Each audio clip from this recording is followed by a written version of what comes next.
Fire debris can contain asbestos, lead, hazardous chemicals, and fine particulate matter. Please exercise caution. Yesterday, our board took additional action to .gov, and we will keep you updated through this week's rain. Next, I'd like to welcome our Sheriff of Los Angeles County, Robert Luna. Good morning. My comments are going to be focused on the next several days and our preparation as a partner with other county departments and other city departments. So we've been collaborating and planning with our county partners for this upcoming storm. We have additional personnel ready to areas like the LA River, Coyote Creek, and other key waterways, urging them to relocate. Unfortunately, we've witnessed numerous instances in the past of swift water rescues where people were caught in dangerous, fast-moving water, and obviously we want to prevent that.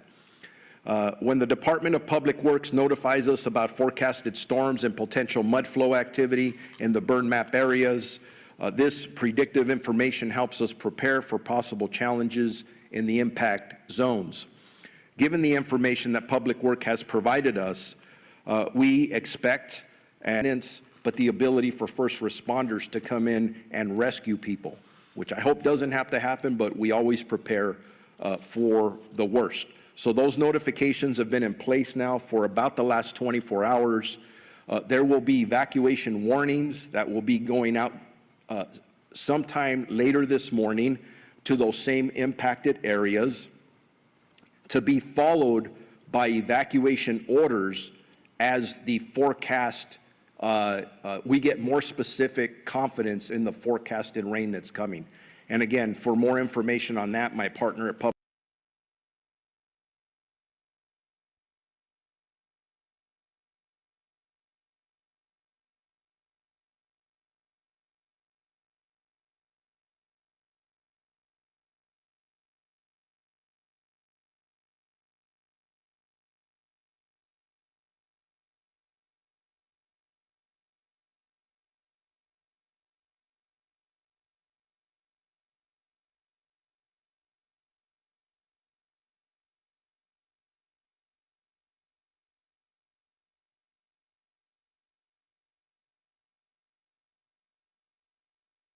debris from the burn scar areas and storm may impede roads, and we may not be able to reach you. That is not a good scenario or situation for anybody involved. We will have increased security in all of our impacted areas. Additional deputies will continue to do their patrol checks in both of our county areas. With that, I would like to introduce the Director of Public Works, Mark Pastrella.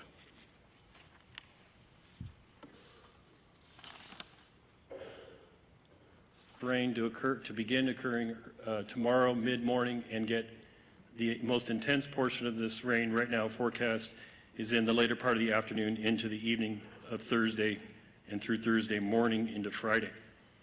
As was stated earlier by Sheriff and our Board of Supervisors, this rain event, it does present a higher risk to our residents, particularly those that are living within the burn scar areas, not only Palisades and Eaton Fire area, but any burn scar area within the last year. So we have a number of those happening, almost too many to list, unfortunately, be mud and debris flow. There are many other factors that go into this analysis. It also includes the topography, soils, geology of an area, the readiness of the flood control system to capture debris, and whether or not there are debris capturing devices at any individual property that could protect the property. It requires a lot of engineering, civil engineering expertise, including hydrology, geology, and soils engineering, what puts together the final recommendation or final analysis, risk analysis that I present to not only LA County Sheriff, but also to the impacted cities. The system itself is prepared. That meaning, are our reservoirs, debris basins, all 154 of them, are they clean? Do they have capacity to receive the mud and debris we expect to come off of the slopes above our homes and into these basins? and into our dams. And so we are in a state of readiness with those facilities. We have the capacity for the size of storm that we expect to come into the storm, with this storm. We did that by working 24/7 for the last couple weeks, moving debris, trucking debris out of these areas and depositing in locations that we actually own and operate ourselves, or we have permission to move that material. That has reached a level that we are not comfortable at in this storm, or prior to this storm. We've taken action to remove 150,000 cubic yards from that basin so that it can capture this storm. But I want residents in this area to know, and it's particularly the Sierra Madre area, in the Eaton Fire area, that we will be trucking, heavy truck equipment will be coming down your streets. You should expect that in the following week post this storm, where we begin to remove this 150,000 cubic yards from an area that we're stockpiling in, a safe place we're stockpiling right now. We have some 500,000 cubic yards we want to get out of this. The flood control system is prepared. The next thing that we are looking at is the new debris, fire debris and ash that is contained on properties. We have ash that is contained on properties. We have set up a system in coordination with Cal OES, as was mentioned, and our partners from the federal government to capture sediment within the streets of the Eaton fire area and the Palisades area. This is unusual. We don't typically want any debris to end up in the streets. We do use the streets to drain the area, clear flow. We typically our design is not to have debris in streets during a storm event. However, there is so much debris contributing to our street. There is so much debris contributing to our street, could contribute to our street in the Palisades area. This is the other component of our mission in the Palisades area. This is the other component of our mission, is to protect the environment, and that portion is just as critical as the other two, which is protecting people and property and the environment. Of course, we prioritize people. So we have advised the Sheriff's Department, as well as other PDs and cities, that we do in this incident have vulnerable structures that we do expect, if our forecasts come to fruition, that has been developed in coordination with the National Weather Service and my own experts in our house, that there are specific vulnerable structures that are at high safety risk, meaning that they could see debris run into the back of their homes. And so, as was mentioned by the sheriff, the LA County Flood Control District has been out since the beginning of this incident. Just post fires, as soon as the fires are out, we began investigating and finding these vulnerable locations. We've contacted every vulnerable location on a list and created a list of these vulnerable locations.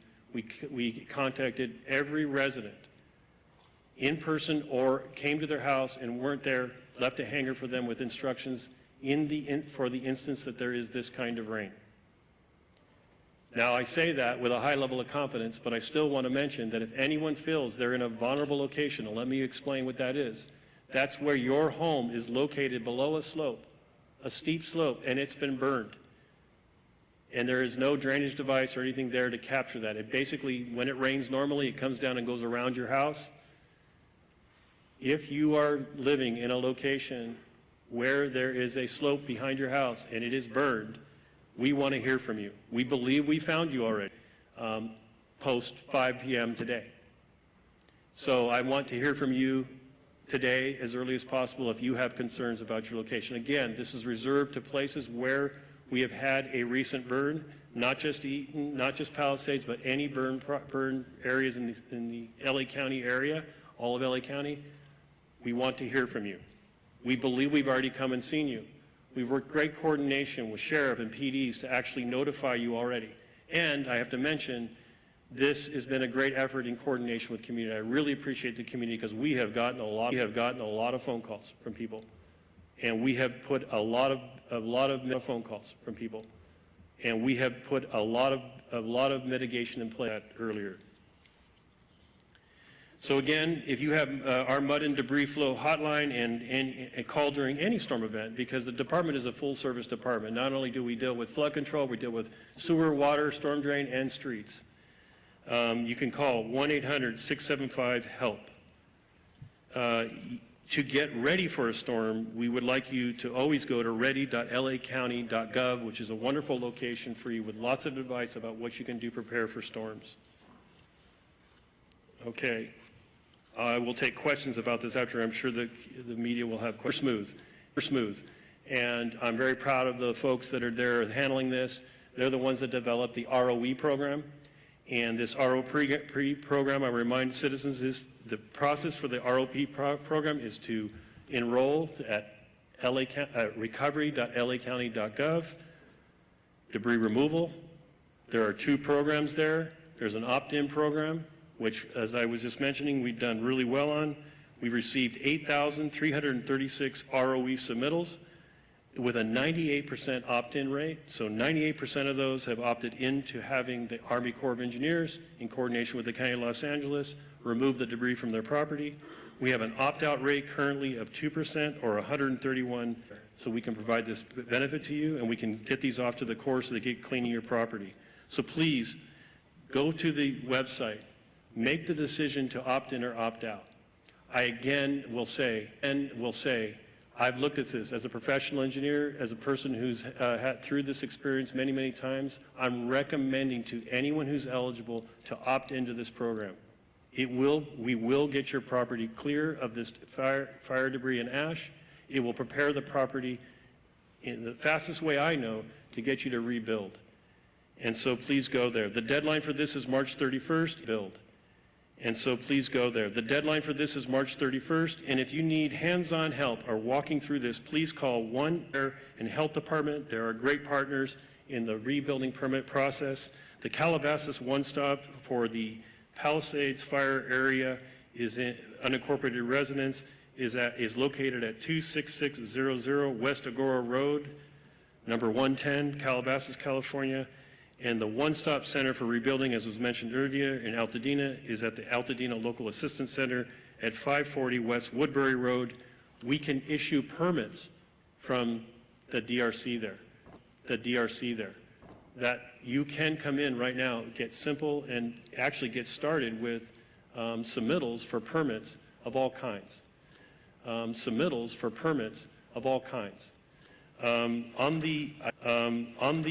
do need to mention issued to qualifying applicants on private property. Those permits will be pulled at our county-wide enterprise permitting system called EPIC LA. For more information about that, again, go to recovery.lacounty.gov. I'm going to leave it there, and I think that's the end of our. Thank you. Yes, we'll now transition to question and answers. We're going to go right here in the front first, and we'll make our way around the room. Name and media outlet, please. Good morning. Craig Figner with KNX News. I think this question's for Supervisor Barger, perhaps. You had talked about, or at least somebody did talk about debris perhaps pooling up in the streets, in the Eaton Fire Zone, and that maybe that was K-rail up, that when the debris moves, we keep it in the street. So if you live in a street where you see the K-rail, I know it can be annoying, you see it, and it can actually cause you a little difficulty to get through the street. That's there purposely because we are forecasting that there could be debris running down your street. And what the design of that is, what you were mentioning, sir, is we design it so it stays in the street, but of course that's going to restrict your access. Now, LA County Road Department is going to put up barricades saying, restricted access prior to this incident. We'll be putting those out today. But throughout the area, you're going to see K-rail, and that again is to capture debris off of the properties. But in absolute caution, we have that backup system that you mentioned that will be essentially the sediment trap and pollution trap within the streets. Right here. Hi. Tony Briscoe with the LA Times. From my understanding, for almost every wildfire in California in recent memory, the Army Corps has ordered soil sampling to confirm that its cleanup meets state standards and that there's no longer any lingering contamination. This was done in the Camp Fire, this was done in Lahaina, and also in the Mountain Fire in neighboring Ventura County.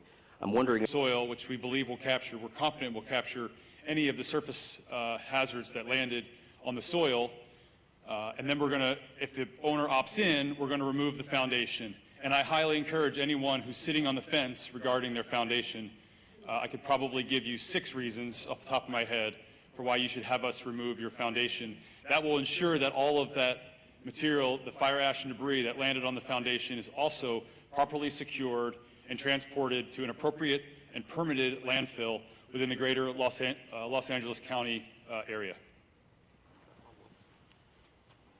Do you have a follow-up? And then we'll go. As I said, for this incident, we're not conducting soil sampling. And the Army Corps will, once we demobilize from a site, in the sort of 2 to 4 days that it takes us to do a standard lot, we will not be remobilizing to that site.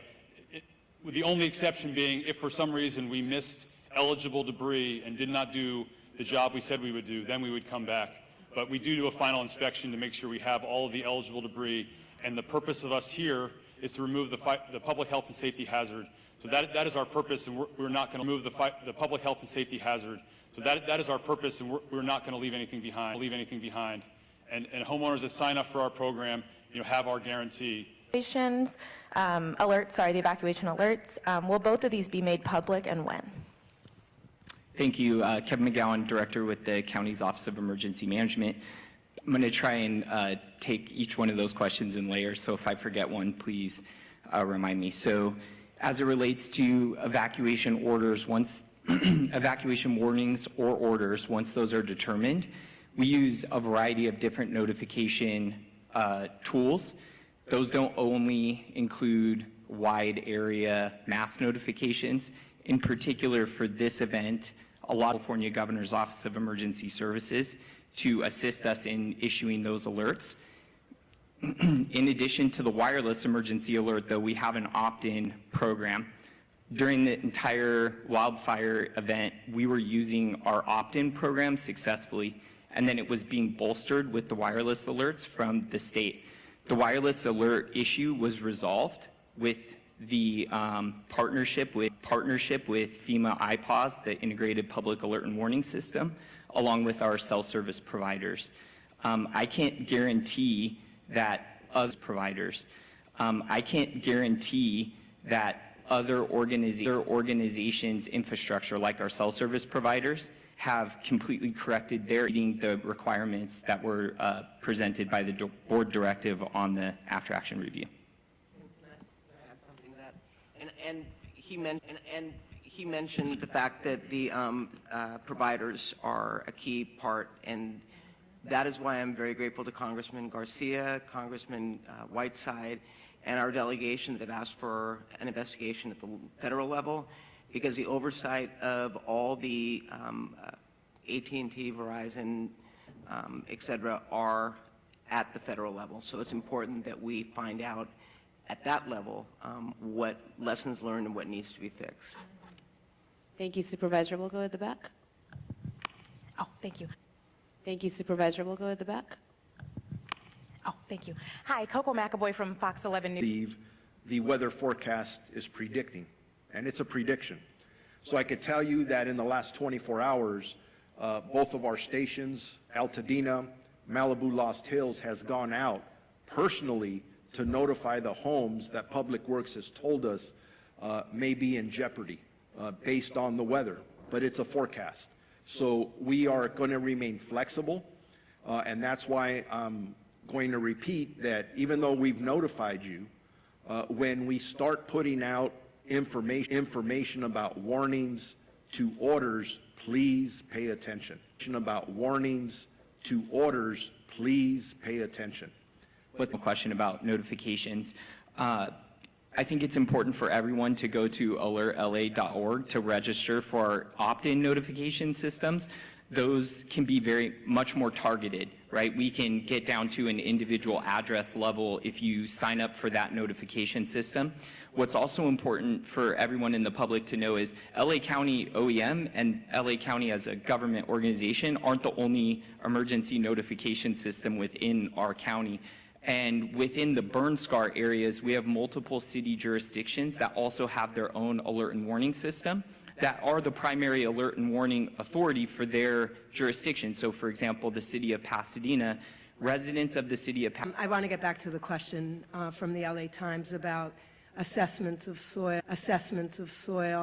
And I want to note that at publichealth.lacounty.gov, we have a website that actually lists the assessment plan for both air, water, and soil. That's an ongoing plan. This is a living document as we get more partners on assessing air quality, soil quality, and water. We post both what the plan is, and once results come in, we'll be linking to the results. We'll also, within the next the next few weeks, but it's more a countywide plan. Thank you, Dr. Ferrer. That marks the end of our press conference today. One-on-one interviews are available. Please approach the dais and we'll connect you to the speaker. Also, interviews in Spanish are available. If you're interested in speaking with spokespersons that speak Spanish, please gather to the right side. Thank you.